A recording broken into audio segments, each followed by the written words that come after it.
多謝主席。司長、各位局長，下午好。其實頭先我都好認同家俊議員講嘅，我哋澳門應該有返我哋澳門嘅屬於我哋澳門嘅算力啊，同埋我哋嘅江南啊。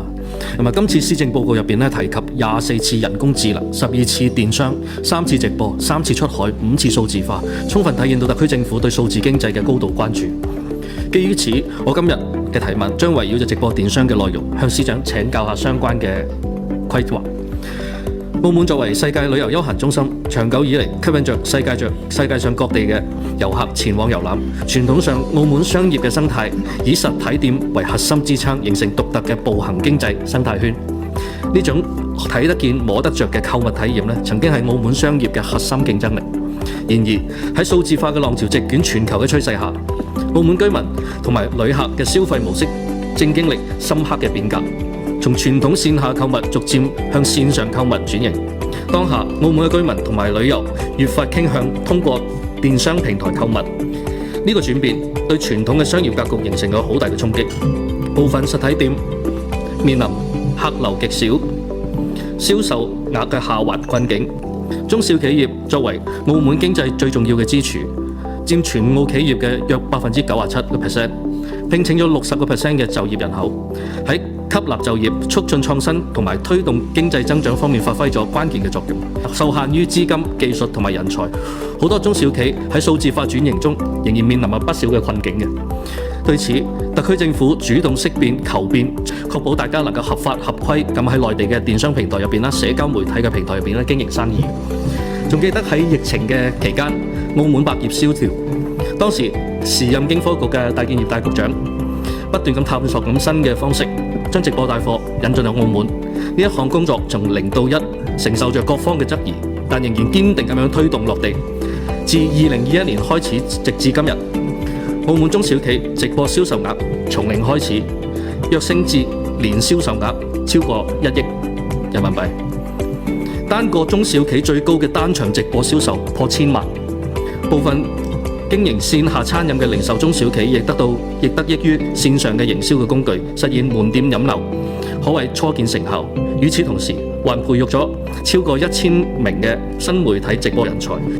實現自我造血。呢啲數據都可以通過相關嘅渠道可以查詢到嘅，成績係有目共睹。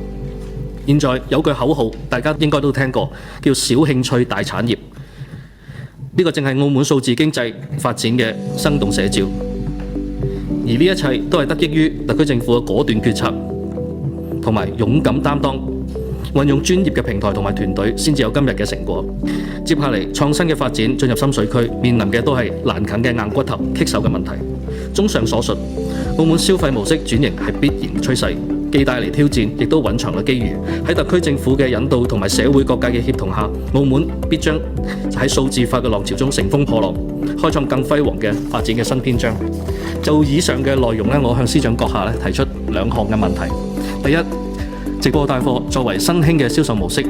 廣受市民同埋旅客嘅青睞，特區政府是否將進一步推出措施，支持本地商戶通過直播帶貨加強對外宣傳，推廣優惠同埋優質嘅產品呢？第二，目前澳門數個電商平台正持續發展，海內外亦有眾多嘅大型成熟嘅電商平台，特區政府會唔會推出新嘅措施，支持本地嘅商戶入駐電商平台，以拓展銷售嘅渠道呢？唔該，司長。黃家麟議員提到嘅都係發展數字經濟方面所做工作嘅。咁呢度我想提係一向以嚟我哋都係好重視數字經濟嗰個發展嘅，因為數字係而家成個大趨勢嚟㗎嚇，大家都係即係喺對數字嗰個應用已經係方方面面嘅喺我哋生活中。咁所以無論係即係推動直播呢個帶貨或者係點樣去推動嘅措施宣傳本地嘅服務也好，服務業也好，我哋嘅零售商都好，呢度我哋會繼續持續咁樣去做呢個工作，亦都係支持相關嘅社團去做。